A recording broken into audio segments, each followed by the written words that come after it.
भारत और जापान के जो प्राचीन सांस्कृतिक संबंध हैं और जो अगले वर्ष भारत और जापान के राजनयिक संबंधों के 75 वर्ष पूरे होने वाले हैं, उन संबंधों को और मजबूती प्रदान करने के फ्यूचर एम्बेसडर के रूप में यहाँ पर वहाँ की युवा पीढ़ी बैठी हुई है। स्वाभाविक रूप से एक और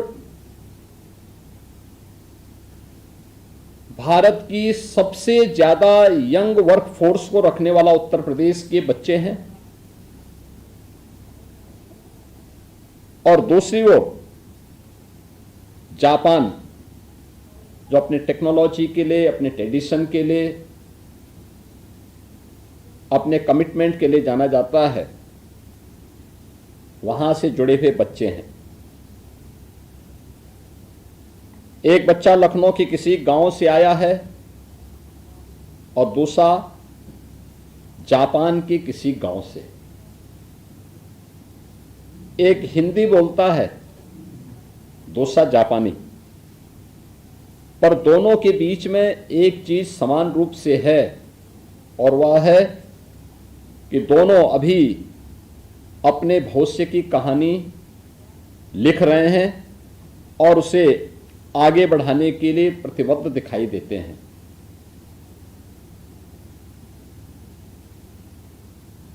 जापान से आए हुए जो हमारे युवा मित्र हैं, ये भारत की विविधता में एकता, वसुधैव कुटुंबकम, पर्व और त्योहारों की एक लंबी परंपरा, भारतीय भाषाओं और इंडियन फिलॉसफी, इन सब के साथ ही उत्तर प्रदेश की समृद्ध सांस्कृतिक विरासत को समझने का एक अवसर यूपी के अंदर आपको प्राप्त होगा, जिससे जापान की नई पीढ़ी भारत को केवल एक मार्केट नहीं बल्कि एक साझा सभ्यतागत मित्र के रूप में भी जान सके, और भारतीय बच्चों के लिए बहुत महत्वपूर्ण होता है कि वे जापान के बच्चों से जाने वर्क कल्चर क्या होता है, लाइफ फिलॉसफी क्या होती है, जापानी डिसिप्लिन क्या है, इकिगाई, टीम वर्क,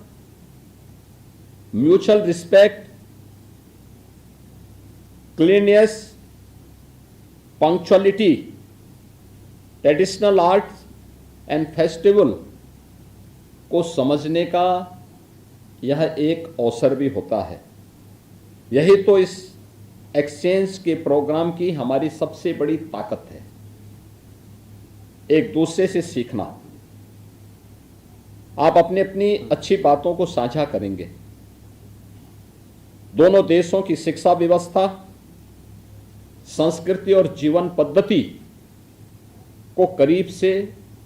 समझने का एक अवसर है। जापान की फिलॉसफी यानी सामाजिक सामंजस्य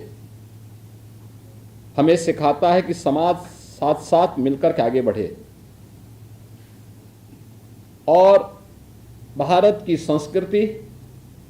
वसुधैव कुटुंबकम, जिसमें पूरी दुनिया को एक परिवार के रूप में हमने मान्यता दी है,